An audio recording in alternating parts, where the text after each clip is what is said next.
there was a guy who was a headliner, right? And he said, well, I was doing a show somewhere. I don't even know where, maybe like Rochester or something, or Texas. And he said, after the show, some hot girl came like beeline for me after the show. Because, you know, like at Funny Bones and stuff, you do the show, then you kind of go to the bar. Yeah. You know, and so you migrate, especially when like you're just coming up. It's like where you go to like show your feathers, sell some merch, see if there's any ladies around. And you're at the bar and you're pretending that you're like not noticing who's coming over, but you know. Oh, you're heavily noticing. Yeah. And if nobody comes over, it hurts. A lot. So anyway, this guy says, this lady comes over and she's like beelining for me, and she's like really hot. She's like really coming on to me. And immediately she says, let's go back to your hotel. Oh, she says, let's go back to my place. And the guy's like, man, you know, he's thinking I got to leave in the morning or whatever. You know, let's go back to my hotel. It's close. So they go back to his hotel and they're kind of kissing and making out a little bit. And like, she's like all over him and she's acting kind of crazy. And she keeps saying, let's go to my place. Let's go to my place, have some drugs at my place. So finally, it gets too much. Like the lady's just being like way too crazy. And the guy just kicks her out. Says, look, you gotta leave. You know, like this is just, I don't know what's going on. You gotta leave. So when she's leaving out of the hotel, she sees the feature that was working there, right? I guess he's coming in, you know, doing whatever he's been doing, eating hot dogs.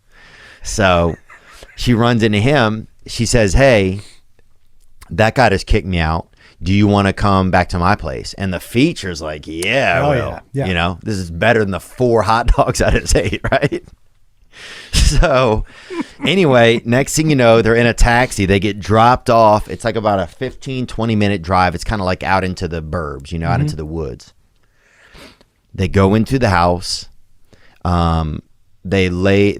She like takes him into this room, kind of takes his clothes off and stuff. And they do some pills. They do some type of a drug, right?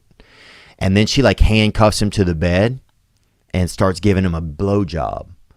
Well, she passes out in the middle of the blowjob. No. So he doesn't know what to do. He's handcuffed to the bed, right? He's like, what am I even going to do? This is before cell phone. So he's like, holy shit, I don't know what to do. Like, I can't even call 911. Some headlights come across the house, like somebody pulling into the driveway. Oh, no. So he hears the front door open. A man comes. An older man comes, looks in the room, sees him there, comes in, picks the girl up, takes her out of there, then goes into the kitchen, like makes himself something to eat, right? The whole time this dude's freaking the fuck out, right? Losing his mind. Then the guy comes back into the room and says, this is what he said. He goes, that's my daughter, right? Oh, no.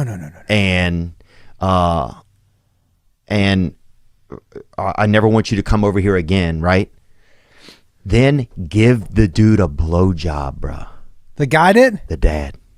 Give the dude a blowjob right there on his penis, bro. And then this is the crazy part.